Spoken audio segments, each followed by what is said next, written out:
ఓం శాంతి. బాబా చెప్తున్నారు 21/6/24.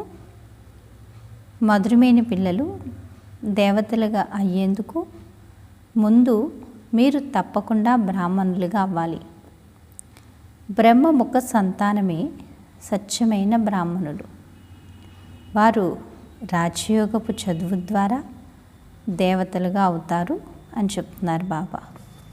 ప్రశ్న: ఇతర సత్సంగాలన్నిటి నుండి మీ ఈ సత్సంగము ఏ విషయంలో విలక్షణమైంది?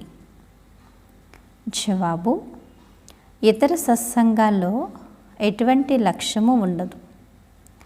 ఇంకా ధనము, సంపద మొదలైన వాటన్నిటినీ పోగొట్టుకుని భ్రమిస్తూ ఉంటారు. ఈ సత్సంగంలో మీరు భ్రమించరు. ఇది సత్సంగంతో పాటు ఇదేంటి, స్కూల్ కూడా. స్కూల్లో చదవవలసి ఉంటుందే కానీ భ్రమించవలసిన అవసరం ఉండదు. చదువు అనగా సంపాదన. ఎంతగా మీరు చదువుకుని ధారణ చేస్తారో మరియు చేయిస్తారో అంతగా అందులో సంపాదన ఉంది. ఈ సత్సంగంలోకి రావడము అనగా అంతా లాభము అని చెప్తున్నారు బాబా కదా. ఈ సత్సంగం నుండి ఇతర సత్సంగాలన్నిటి నుండి మీ సత్సంగం ఏ విషయంలో విలక్షణమైంది అంటే, ఇతర సత్సంగాలు ఎటువంటి లక్ష్యం ఉండదు కదా. ఇంకా ధనము, సంపద అవి ఇవి పోగొట్టుకు తిరుగుతూ ఉంటారు. కానీ ఈ సత్సంగం ఏంటిది, స్కూల్ కూడా. ఇక్కడ మీరు చదువుకుని సంపాదన జమ చేసుకుని ధారణ చేసి ఏమవుతారు? నరుడి నుండి నారాయణిగా తయారవుతారు. ఓం శాంతి. బాబా అంటారు, ఆత్మీక తండ్రి కూర్చుని ఆత్మీక పిల్లలకు అర్థం చేయిస్తారు. ఆత్మీక పిల్లలే ఈ చెవుల ద్వారా వింటారు. స్వయాన్ని ఆత్మగా భావించండి అని అనంతమైన తండ్రి పిల్లలకు చెప్తారు. దీనిని గడియ వినడం ద్వారా బుద్ధి భ్రమించడం ఆగి స్థిరమైపోతుంది. స్వయాన్ని ఆత్మగా భావిస్తూ కూర్చుంటారు. ఇక్కడకు మనం దేవతలుగా అయ్యేందుకు వచ్చామని పిల్లలు భావిస్తారు కదా. స్వయాన్ని ఆత్మగా భావించండి అని ఎవరు చెప్తున్నారు? అనంతమైన తండ్రి పిల్లలకు చెప్తున్నారు. దీన్ని గడియ వినడం ద్వారా బుద్ధి ఏమవుతుంది? భ్రమించడం ఆగి స్థిరమైపోతుంది. అలాగే ఇక్కడ కూర్చునేటప్పుడు కూడా ఎలా కూర్చోవాలి? స్వయాన్ని ఆత్మగా భావిస్తూ. ఇక్కడికి మనం దేవతలుగా అయ్యేందుకు వచ్చామని పిల్లలు భావిస్తారు. మనం దత్తత తీసుకోబడిన పిల్లలు కదా. మనం ఎవరు? దత్తత తీసుకోబడిన పిల్లలు. బ్రాహ్మణులమైన మనం చదువుతాము. ఏం చదువుతాము? బ్రాహ్మణుల నుండి దేవతలుగా అవుతాము.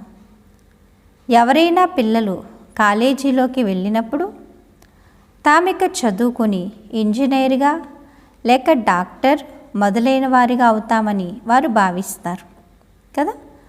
అక్కడ కూర్చోవడంతోనే వెంటనే అలా భావిస్తారు. మీరు కూడా బ్రహ్మ పిల్లలైన బ్రాహ్మణులుగా అయినప్పుడు మేము బ్రాహ్మణుల నుండి దేవతలుగా అవుతామని భావిస్తారు కదా. మనం ఎవరు? ఇప్పుడు బ్రహ్మముఖ కమలం ద్వారా జ్ఞానం విని బ్రాహ్మణులుగా అయ్యి బ్రాహ్మణుల నుండి మళ్ళీ దేవతలుగా అవుతాము. మనుషుల నుండి దేవతలుగా అవుతారు అన్న గాయనం కూడా ఉంది. కానీ అలా ఎవరవుతారు? హిందువులందరూ దేవతలుగా అవ్వరు. నిజానికి ఈ హిందూ ధర్మం అంటూ ఏదీ లేదు. హిందూ ధర్మం ఆది సనాతనమైంది కాదు. హిందూ ధర్మాన్ని ఎవరు స్థాపించారు అని ఎవరినైనా అడిగితే వారు తికమక పడతారు. బాబా అంటారు, అజ్ఞానంతో ఈ పేరును పెట్టేశారు. హిందూస్థాన్లో ఉండేవారు. ఎక్కడుండేవారు? హిందూస్థాన్లో ఉండేవారు. అది దీనికి పెట్టేశారు. బాబా అంటారు, హిందూస్థాన్లో ఉండేవారు. స్వయాన్ని హిందువులుగా పిలుచుకుంటారు. నిజానికి దీని పేరు భారతఖండమే కానీ హిందుస్థాన్ కాదు. భారతఖండం అని అంటారే కానీ హిందుస్థాన్ ఖండం అని అయితే అనరు. దీని పేరే భారతదేశం. వారికి ఇది ఏ ఖండము అన్నది కూడా తెలియదు. అపవిత్రంగా ఉన్న కారణంగా స్వయాన్ని దేవతలుగా భావించుకోలేరు కదా. అపవిత్రంగా ఉన్న కారణంగా స్వయాన్ని ఇప్పుడు దేవతలుగా అంటే ఎవరూ భావించలేరు. దేవీ దేవతలుగా పవిత్రంగా ఉండేవారు. ఇప్పుడు ఆ ధర్మం లేదు. మిగిలిన ధర్మాలన్నీ కొనసాగుతూ వస్తాయి. బాబా అంటారు, బుద్ధుని ద్వారా బౌద్ధ ధర్మం, ఇబ్రహీం ద్వారా ఇస్లాం ధర్మం, క్రీస్తు ద్వారా క్రైస్తవ ధర్మం ఉన్నాయి. కానీ అలా హిందూ ధర్మానికి ఎవ్వరూ లేరు. ఈ హిందుస్థాన్ అన్న పేరును విదేశీయులు పెట్టారు. పద్ధతులుగా ఉన్న కారణంగా స్వయాన్ని దేవతా ధర్మానికి చెందిన వారిగా భావించరు. ఆది సనాతనమైంది దేవీ దేవతా ధర్మమని, ఇది అతి పురాతనమైందని బాబా అర్థం చేయించారు. మొదటి ధర్మం ఏది? దేవీ దేవతలది. దానిని హిందూ ధర్మం అని అయితే అనరు. ఇప్పుడు బ్రహ్మ ద్వారా దత్తత తీసుకోబడ్డ పిల్లలైన మీరు బ్రాహ్మణులుగా అయ్యారు. బ్రాహ్మణుల నుండి దేవతలుగా అయ్యేందుకు చదువుతున్నారు కదా. దత్తత తీసుకోబడ్డ పిల్లలు ఇప్పుడు బ్రహ్మముఖ కమలం ద్వారా జ్ఞానం విని బ్రాహ్మణులయ్యారు. బ్రాహ్మణుల నుండి మళ్ళీ దేవతలుగా అవుతారు. హిందువుల నుండి దేవతలుగా అయ్యేందుకు చదువుతున్నారని అనరు. బ్రాహ్మణుల నుండి దేవతలుగా అవుతారు. దీనిని బాగా ధారణ చేయాలి. ఇప్పుడు చూడండి ఎన్నో ధర్మాలు ఉన్నాయో కదా. ఇప్పుడు ఏమున్నాయి? ఎన్నో ధర్మాలు ఉన్నాయి, ఎన్నో మతాలు ఉన్నాయి, ఎన్నో రకాలు ఉన్నాయి అన్నీ కూడా. కానీ బాబా వచ్చి ఏం చేస్తున్నారు? ఆది సనాతన దేవీ దేవత ధర్మాన్ని స్థాపన చేస్తారు. బాబా అంటారు, ఎందుకంటే ఇప్పుడైతే ఎన్నో ఉన్నాయని చెప్తున్నారు బాబా. ఎన్నున్నాయో లెక్కలేనన్ని ఉన్నాయి కదా. ఎన్నో ధర్మాలు ఉన్నాయి. అవి ఇంకా కలుస్తూ ఉంటాయి. ఎప్పుడైనా ఎక్కడైనా భాషణ మొదలైనవి చేసేటప్పుడు ఇది అర్థం చేయించడం మంచిది. ఇప్పుడు ఇది కలియుగం. అన్ని ధర్మాలు ఇప్పుడు తమో ప్రధానంగా ఉన్నాయి. మీరు చిత్రాల ద్వారా అర్థం చేయించినట్లయితే నేను ఫలానాను, నేను ఇది, నేను అది అన్న అహంకారం తొలగిపోతుంది. మేము తమో ప్రధానంగా ఉన్నామని అర్థం చేసుకుంటారు. మొట్టమొదట తండ్రి పరిచయాన్ని ఇవ్వాలి. ఆ తర్వాత ఇక ఈ పాత ప్రపంచం మారనున్నదని చూపించాలి. ప్రతిదినము చిత్రాలు కూడా శోభాయమానంగా అవుతూ ఉంటాయి. ఏ విధంగా స్కూల్లో పిల్లల బుద్ధిలో పటాలు ఉంటాయో అలాగే మీ బుద్ధిలో ఈ చిత్రాలు ఉండాలి. నెంబర్ 1 మ్యాప్ ఇదే అని చెప్తున్నారు బాబా. పైన త్రిమూర్తులు కూడా ఉన్నారు. సత్యుగం మరియు కలియుగముల 2 గోళాలు కూడా ఉన్నాయి. ఇప్పుడు మనం పురుషోత్తమ సంగమ యుగంలో ఉన్నాము. ఎక్కడున్నాం? పురుషోత్తమ సంగమ యుగంలో కూర్చున్నాం. ఈ పాత ప్రపంచం ఏమవుతుంది? ఇప్పుడు వినాశనం అవుతుంది. ఒక్క ఆది సనాతన దేవీ దేవత ధర్మస్థాపన జరుగుతుంది. మీరు ఆది సనాతన దేవీ దేవత ధర్మానికి చెందినవారు. హిందూ ధర్మం అంటూ ఏదీ లేదు. ఉందా? హిందూ ధర్మం అంటూ ఏదీ లేదు. ఏ విధంగా సన్యాసులు నివాస స్థానమైన బ్రహ్మమునే ఈశ్వరునిగా భావించుకున్నారో అలాగే హిందూస్థాన్లో ఉండేవారు హిందూ ధర్మంగా భావించుకున్నారు. అందులోనూ తేడా ఉంది, ఇందులోనూ తేడా ఉంది. దేవీ దేవతల పేరు ఎంతో ప్రసిద్ధమైంది కదా, ఎంతో ఉన్నతమైంది. మీరు దేవతల వలె ఉన్నారు అని అంటారు కదా. ఎవరిలోనైనా ఉన్నతమైన గుణాలుంటే వీరిలో దైవీ గుణాలు ఉన్నాయి అని అంటారు. ఈ రాధాకృష్ణులే స్వయంవరం తర్వాత ఏమవుతారు? మళ్ళీ లక్ష్మీనారాయణులుగా అవుతారని, వారిని విష్ణువాని అంటారని మీరు అర్థం చేసుకున్నారు కదా. బాబా చెప్తున్నారు, చిన్నప్పుడు రాధాకృష్ణులే స్వయంవరం తర్వాత ఏమవుతారు? లక్ష్మీనారాయణులుగా. వారిని విష్ణు అని అంటారు అని అర్థం చేయిస్తారు కదా. లక్ష్మీనారాయణల కంబైన్డ్ స్వరూపం ఏంటి? మహావిష్ణు. అందరి చిత్రాలు ఉన్నాయి కదా, కానీ ఎవ్వరూ తెలుసుకోరు. పిల్లలైన మీకు ఇప్పుడు బాబా కూర్చుని అర్థం చేయిస్తారు. ఒక్క తండ్రినే అందరూ స్మృతి చేస్తారు కదా. బాబా అంటున్నారు ఒక్క తండ్రినే అందరూ స్మృతి చేస్తారు. ఎందుకంటే బాబా అందరికీ కూడా ఒకేసారి ఏం చేయగలరు? ఎవరికి ఏది కావాలంటే అది బాబా ఇవ్వగలరు. బాబా అంటారు ఎందుకంటే అందరూ కూడా ఒక్క తండ్రిని ఏం చేస్తారు? ఒకేసారి స్మృతి చేస్తారు. చేస్తారా చేయరా? మరి చేస్తారు కదా. బాబా అంటారు అందరూ స్మృతి చేస్తారు. తమ నోటితో భగవంతుడిని తలుచుకొని మానవులు ఎవరు ఉండరు. భగవంతుణ్ణి నిరాకారుడు అని అంటారు. నిరాకారుడు అన్న పదం అర్థాన్ని కూడా అర్థం చేసుకోరు. ఇప్పుడు మీరు మళ్ళీ తెలుసుకున్నారు. రాతి బుద్ధి కలవారి నుండి పారసబుద్ధి కలవారిగా అయిపోతారు. బాబా అంటారు ఈ జ్ఞానం భారతవాసీల కొరకే, కానీ ఇతర ధర్మాల వారి కొరకైతే కాదు. బాబా అంటారు ఇంత వృద్ధి ఎలా జరుగుతుందో మీరు అర్థం చేయించారు కదా. బాబా అంటున్నారు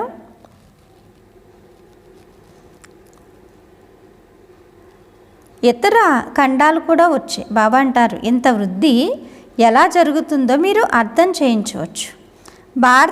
భారత ఖండాలు కూడా ఉన్నాయి. అక్కడ భారత ఖండం తప్ప ఇంకే ఖండములు కూడా లేవని చెప్తున్నారు బాబా. బాబా అంటారు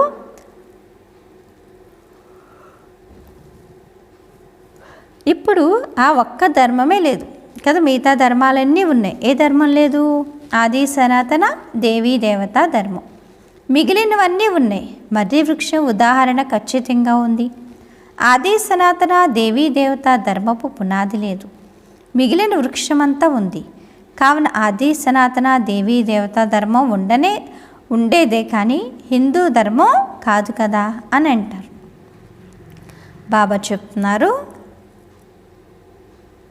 మీరు ఇప్పుడు బ్రాహ్మణులుగా అయ్యారు, దేవతలుగా అవుతారు కదా. బ్రాహ్మణులుగా అయ్యారు కాబట్టి ఏమవుతారు? దేవతలుగా తప్పకుండా అవుతారు. బాబా అంటారు తప్పకుండా అవుతారు కదా. అవుతారు అవరా? మరి అవుతారు. అందరూ పూర్తి సంపూర్ణంగా తయారవ్వాలి, బాబా సమానంగా తయారవ్వాలి అంటే బాబా చెప్తారు కదా పిల్లలందరికీ శూద్రవర్ణము మరియు బ్రాహ్మణ వర్ణం అని అంటారు. శూద్ర వంశం అని అనరు. వంశంలో రాజులు రాణులు ఉంటారు. మొదట దేవీ దేవతలు మహారాజు మహారాణులుగా ఉండేవారు. ఇక్కడ హిందూ మహారాజు మహారాణులు ఉన్నారు. భారతదేశం ఒక్కటే, మరి వారు వేరువేరుగా ఎందుకున్నారు? వారి నామరూపాలనే మాయం చేసేశారు. కేవలం చిత్రాలు ఉన్నాయి. నెంబర్ 1 సూర్యవంశీలు రావణ్ణి రావణ్ కదా. నెంబర్ 1 సూర్యవంశీలు రాముణ్ణి సూర్యవంశీ అని అనరు.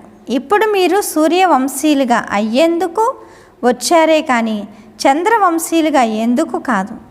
ఇది రావణ రాజ్యం కదా. ఇదే రాజ్యం రావణ రాజ్యం.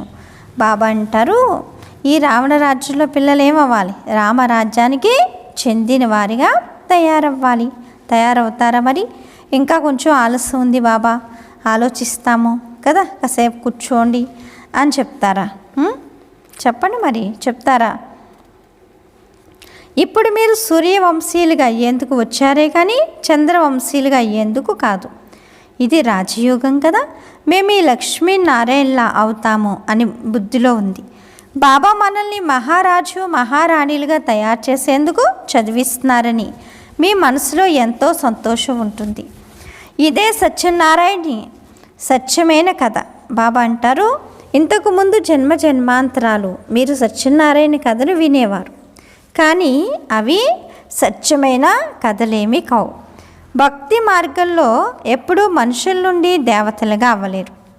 ముక్తి జీవన్ముక్తులు పొందలేరు. మనుషులందరూ తప్పకుండా ముక్తి జీవన్ముక్తినైతే పొందుతారు కదా. మనుషులందరూ తప్పకుండా ఏం పొందుతారు?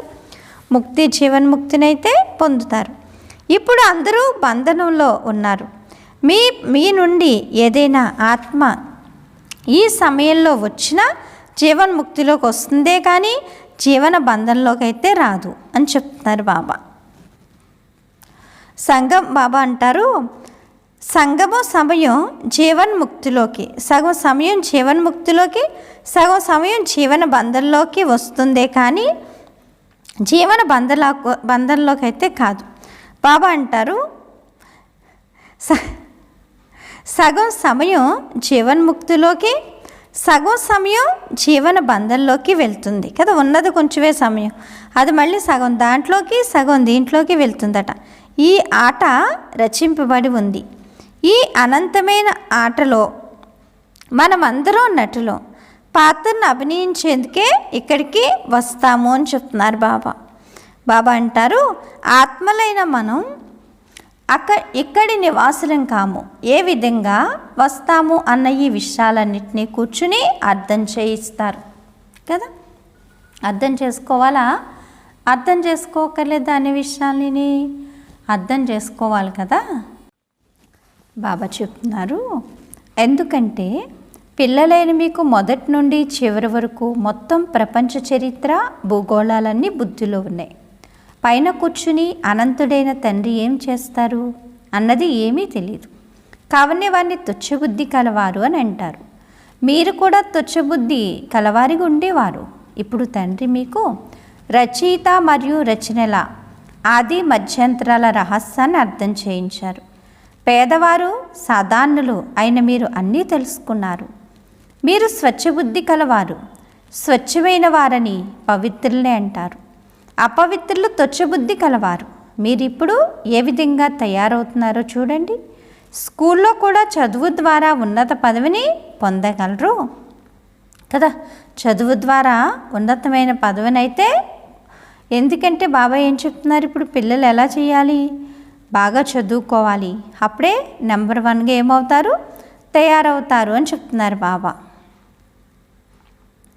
బాబా అంటారు, స్వయంగా తండ్రి అంటారు, తండ్రి తప్ప ఇంకెవరూ రాజయోగాన్ని నేర్పించలేరు. తండ్రియే మీకు రాజయోగపు చదువును చదివిస్తారు. మీరు మళ్ళీ ఇతరులకు అర్థం చేయిస్తారు. మీరు పద్ధతుల నుండి పావనులుగా అయిపోవాలని తండ్రి రాజయోగాన్ని నేర్పిస్తున్నారు. స్వయాన్ని ఆత్మగా భావిస్తూ నిరాకారుడైన తండ్రిని స్మృతి చేసినట్లయితే మీరు పవిత్రంగా అయిపోతారు.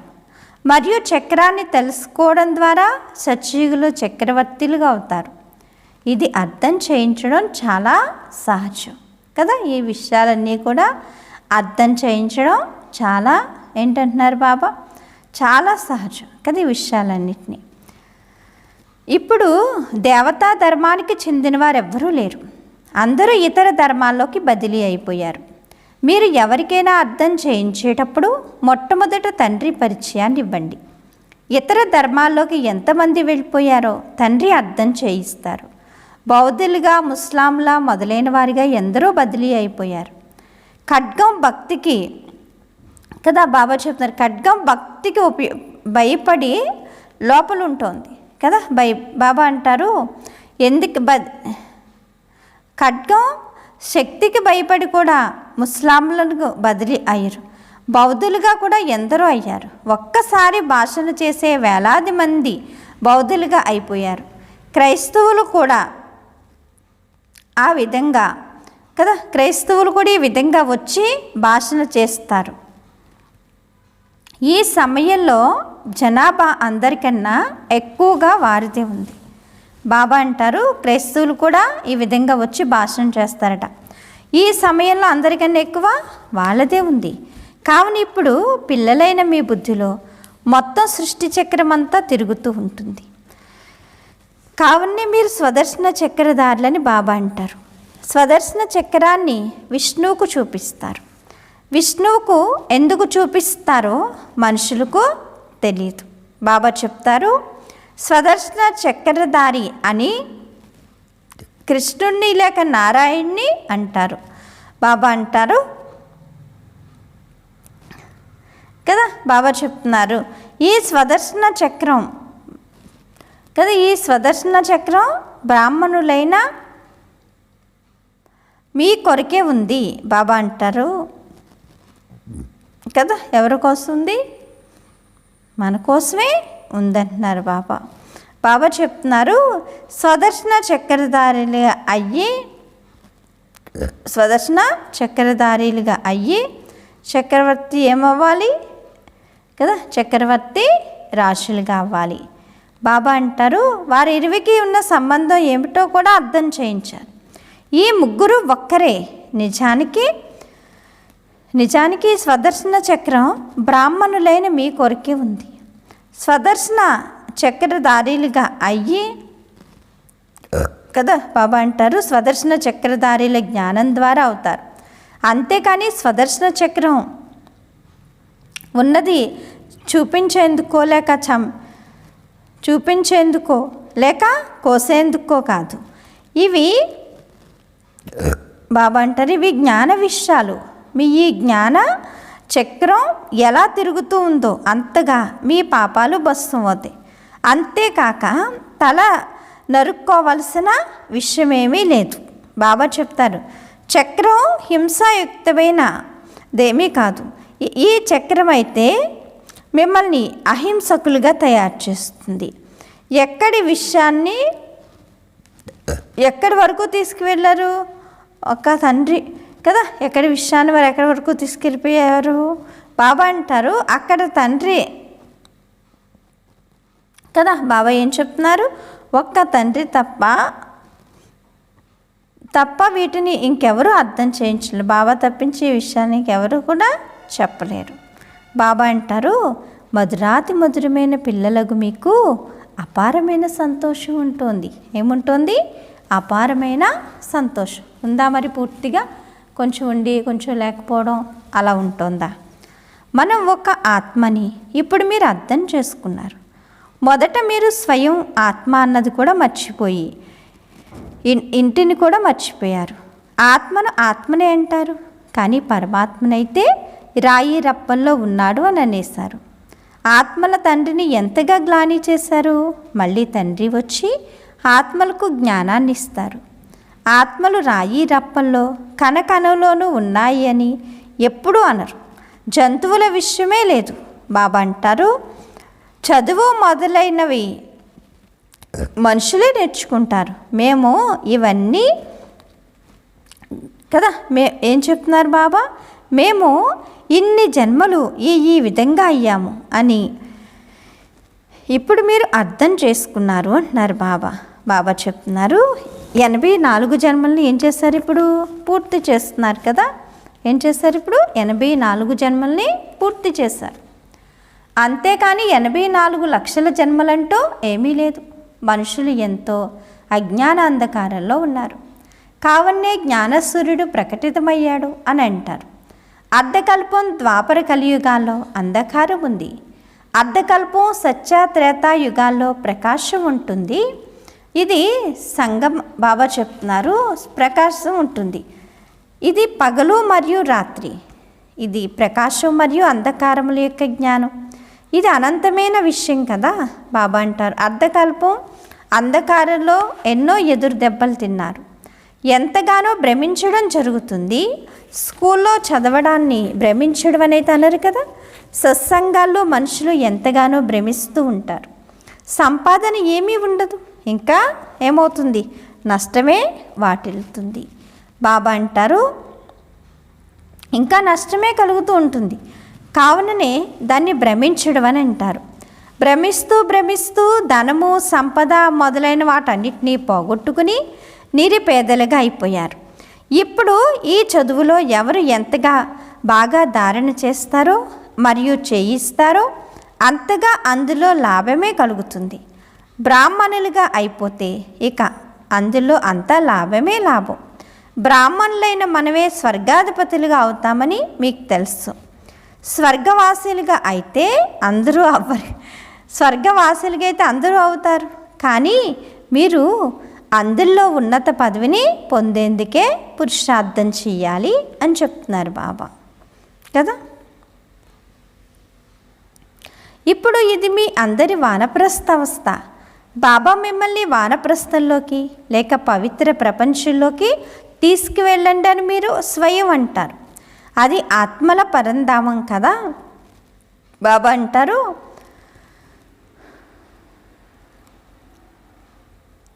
కదా, ప్రపంచంలో తీసుకువెళ్ళండి అని మీరు అంటారు. బాబా అంటారు, ఇది ఆత్మల ప్రపంచం, నిరాకార లోకం ఎంత చిన్నది. ఇక్కడైతే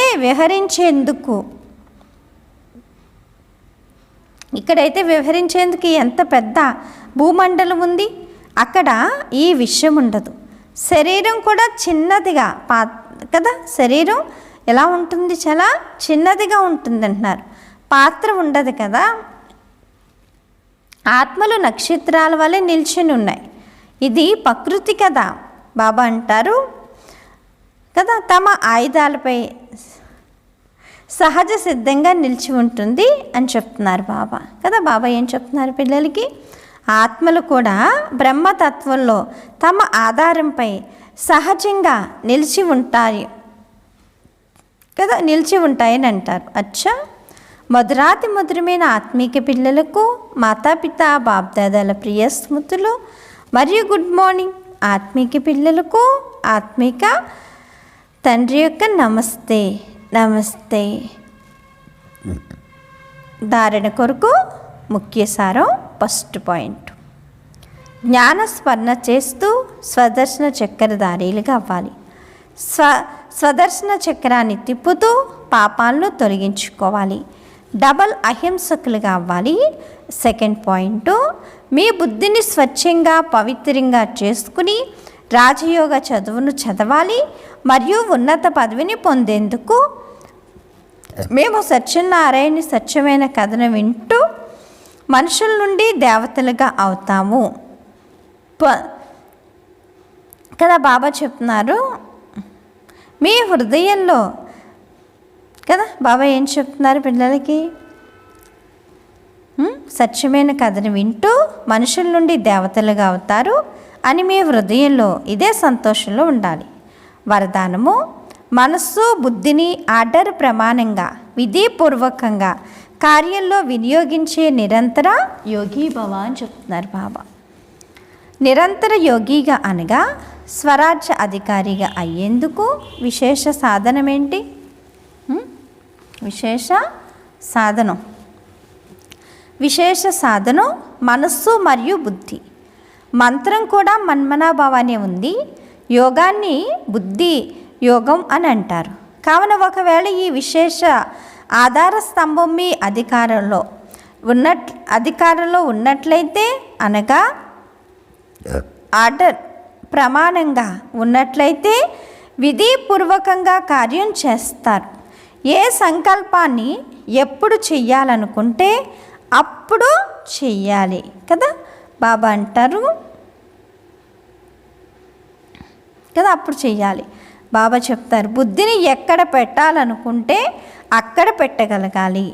రాజు అయిన మిమ్మల్ని బుద్ధి భ్రమించకూడదు కదా. బాబా అంటున్నారు, భ్రమించకూడదు.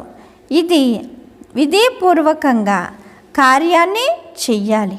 అప్పుడే నిరంతర యోగిలుగా కలుస్తారు అని చెప్తున్నారు బాబా. ఏమవుతారు? నిరంతర యోగిలుగా అవుతారు. స్లోగను, మాస్టర్ విశ్వరచయితగా అవ్వండి, సమయాన్ని శిక్షకునిగా చేసుకోకండి. మాస్టర్ విశ్వరచయిత అవ్వండి, కానీ సమయానికి మీరు టీచర్ అవ్వండి, కానీ సమయాన్ని అయితే టీచర్గా చేసుకోకండి అంటున్నారు బాబా. అచ్చా, మధురాతి మధురమైన ఆత్మీక తండ్రికి ఆత్మీక పిల్లల యొక్క ప్రియ స్మృతులు, గుడ్ మార్నింగ్ మరియు నమస్తే నమస్తే నమస్తే. మధురమైన బాబా, ప్రియమైన బాబా, నా బాబా, ధన్యవాదాలు బాబా. ఓం శాంతి, ఓం శాంతి. ఈరోజు స్వమాను, నేను నిరంతర యోగి ఆత్మను అనుకోండి. నేను నిరంతర యోగి ఆత్మను. ఓం శాంతి.